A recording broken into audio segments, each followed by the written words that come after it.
If we've learned anything from the MCU Disney Plus shows, it's that they are never as simple as they look. WandaVision set Wanda Maximoff on a path towards being the MCU's greatest hero, or maybe even villain, we're not sure about that yet. Falcon and the Winter Soldier introduced not one, but two Captain Americas, and Loki gave us a multiverse full of Kang the Conquerors to, well, conquer Thanos' place as villain supreme. That means the only thing we can say for sure about What If is that there's far more to it than meets the eye.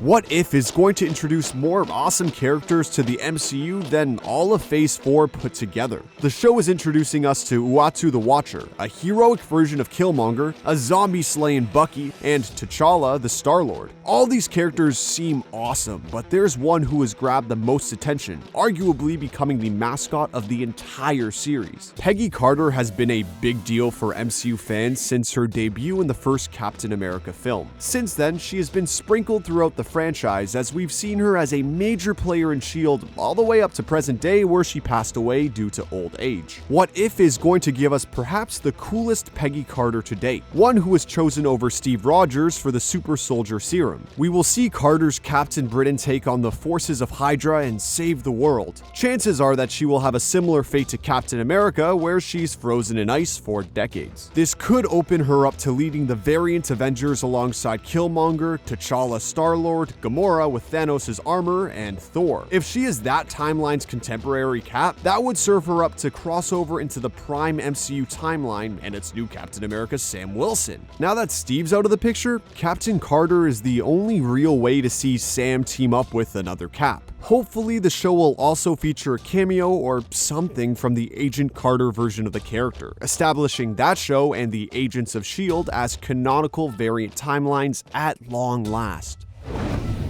What If seems to be all about the ensemble cast. They reached out to pretty much any willing actor in the MCU to reprise their roles as Marvel heroes. Well, every actor except Dave Bautista, apparently. If there's one character who looks to be the lead of the series, it's Doctor Strange. The Doctor Strange episode is the one that looks the most mysterious. It's clear that Stephen Strange will not only be interacting with the multiverse, but it looks like he will be manipulating it as well. We see Doctor Strange not only seemingly transforming between different versions of himself, but fighting other versions of himself as well. What If could likely be the place where Strange not only discovers the multiverse, but figures out how to master it. This will come in handy for him, as WandaVision definitely set up a multiversal showdown between the two. The most popular fan theory right now is that Wanda was the one who created the multiverse, linking the finales of WandaVision and Loki. If Doctor Strange is exploring the multiverse in the series, this journey into mystery could lead him right to the mythical Scarlet Witch.